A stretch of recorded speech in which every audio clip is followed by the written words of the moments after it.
Let's look back at the thrilling downhill racing from the unbelievable UCI Mountain Bike World Cup 2017 season.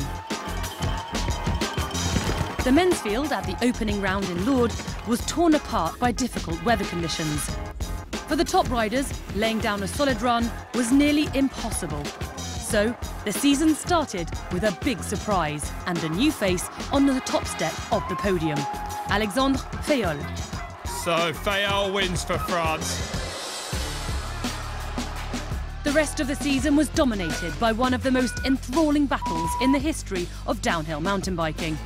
Greg Minnaar versus Gwin. At Fort William, it was the American who was leading with 3/4 of the track behind him, but a last-minute mistake allowed Minnaar to claim his 7th win in the Scottish Highlands. Minnaar takes his 20th career World Cup win, pushes himself further into the history books. Leogang remains a happy hunting ground for Gwin. The 30-year-old struck back with his 3rd win in a row in Austria. Gwin wins his 17th career win in Leogang. Relative stalemate in Andorra meant that it was possible for Gwin to steal the series lead in Lenzerheide, but downhill racing is always unpredictable. And you know what? He's got flat rear tyre. Gwin's race run is done. I'm just going to try to win everything, qualifying race at the next 2. At the penultimate round in Mont Sainte-Anne, the heavens opened again.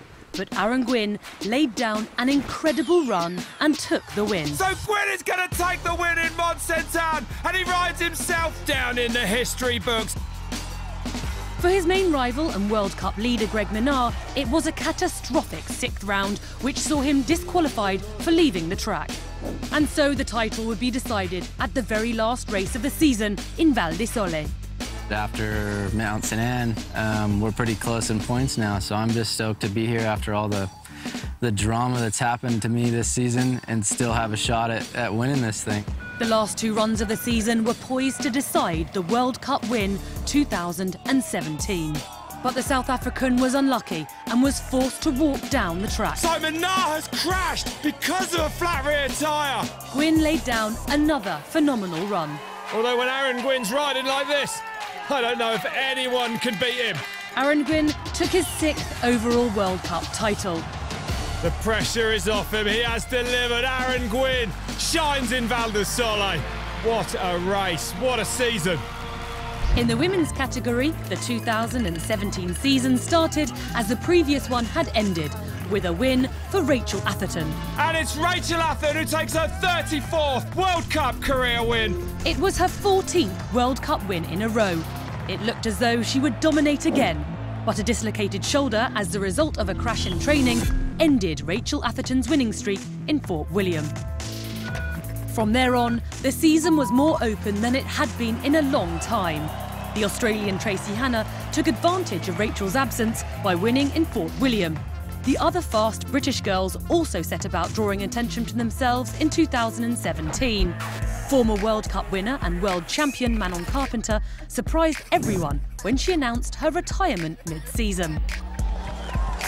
Rachel Atherton, the dominant force for many years in women's downhill, was still making her way back to form after her shoulder injury. However, she finished 2nd in Lenzerheide. But it was the young Briton Tani Seagrave who made it into the spotlight with 3 World Cup wins in 2017, more than any of her rivals. Yeah, it's sick. It's my best season so far. It's a bit odd that I have won the most World Cups this year and I'm not on top, but it's the way the cookie crumbles, I guess. But one lady put an end to the British dominance in the women's series, the French rider Nicole. It was her first full season without an injury since 2013, and she set about capitalising on that.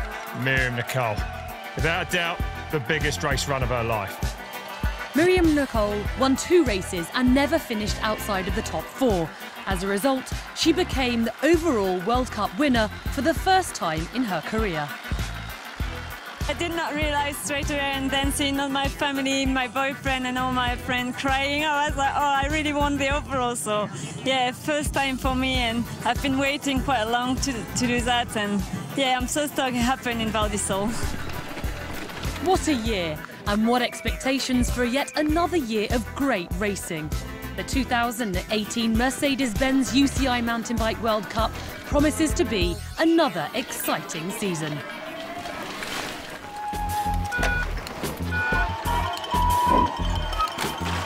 Let's look back at the thrilling downhill racing from the unbelievable UCI Mountain Bike World Cup 2017 season. The men's field at the opening round in Lourdes was torn apart by difficult weather conditions.